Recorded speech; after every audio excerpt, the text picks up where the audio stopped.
league year began yesterday, and that allowed the Eagles to do what they had yet to do. Because on Monday, somebody got over their skis on this idea that Darius Slay had a deal with the Steelers. There couldn't be a deal with the Steelers because Darius Slay was still under contract with the Eagles. And then that prompted the speculation. I saw some media chatter that maybe the Eagles would try to trade him. Well, no, the Eagles held him not to try to trade him. And we talked about this a little bit. It wasn't to try to trade him. It was because they wanted to cut him after 4 o'clock Eastern on Wednesday so they could spread the cap hit over 2 years. They weren't trying to get a 7th-round pick for him. They were just deliberately going to wait, just like the Jets waited until yesterday to cut Aaron Rodgers. Boom, 4 o'clock Eastern, Darius Slay's cut, and by 4:30, the deal was in place between Darius Slay and the Steelers. 1 year, $10 million, fully guaranteed, and the Eagles will create $4.3 million in cap space by doing it as a post-June 1 designation. So, you were talking the other day about how it made sense. Slay and Joey Porter Jr., a couple man-to-man guys on the outside, gives the Steelers a little boost on a defense that really hasn't been known for a high-end secondary since the days of Troy Polamalu. They've always had like one guy that stands out. Right. And then it's kind of like maybe the others can by osmosis play like the one guy that stands out. No, it's never been about like shut down superstar guys, right? It's kind of been like as a unit we're really good, we do everything well, we're physical, we play that way. This unit's got some special talent. When you look at the secondary of the Pittsburgh Steelers right now, Joey Porter Jr., Darius Slay, Minkah Fitzpatrick, Deshaun Elliott, you go, that's a pretty damn good four right there. Minka's still one of the best safeties in the game. And then with those two guys on the outside, that's a pretty special combination. I mean, Darius Slay, what he's doing, what he is still at this age is incredible. And it's a great signing for the Pittsburgh Steelers too because, he's still a damn good corner. I know he's not top 3 or top 5 anymore, but like a guy you certainly can still trust on an island a bunch during a football game. He can still run.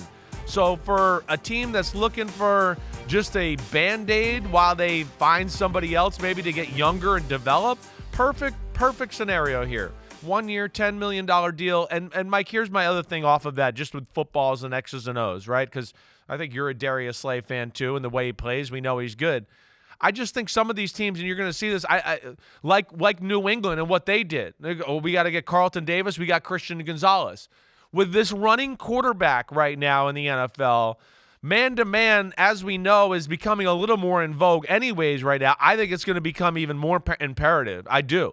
Because with these like the Jalen Hurts and that offensive line and Saquon Barkley or Lamar Jackson and the Ravens or Josh Allen and what they do, the running quarterback in that, if you just can't play zone all game long with that type of stuff, they're going to manipulate you with too many read options and the quarterback keeps and of course zone coverage, as we know, quarterbacks are getting so good at finding the holes in zones that way.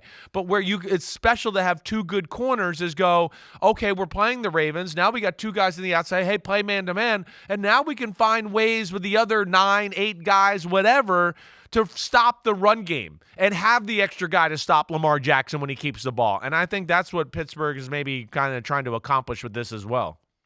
This is what they mean when you'll hear players and coaches refer to plastering receivers.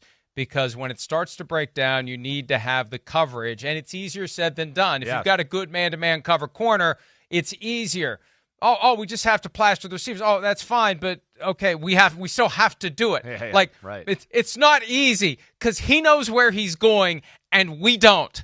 So easier said than done. And if you jump on his back, they probably will frown upon that and throw a flag, and there it goes. So I think you're absolutely right, because we see plays break down all the time now, and you have to be able to try to push some order into the chaos. Definitely. And if you have good cover corners who just never let their guy get away from them and can do it for 7 seconds, that's what you need. That's right. And you hear about, right, these running the teams with quarterbacks that can run. Hey, what does that do? That always gives them an extra blocker because now the running back can block for the quarterback. And now you hear about the defense being outnumbered in the box and not having enough guys to take on all the blockers. When you play man-to-man and do some of that stuff, and that's what's been great about the Chiefs the last few years and big games, whether they had to play Derrick Henry and the Titans or McCaffrey in the Super Bowl and other games that we've seen, they can rely on their corners, and then they can use all the other guys to slow down the other aspects of the offense. And I think right now, with some of these quarterbacks we got in the league, it's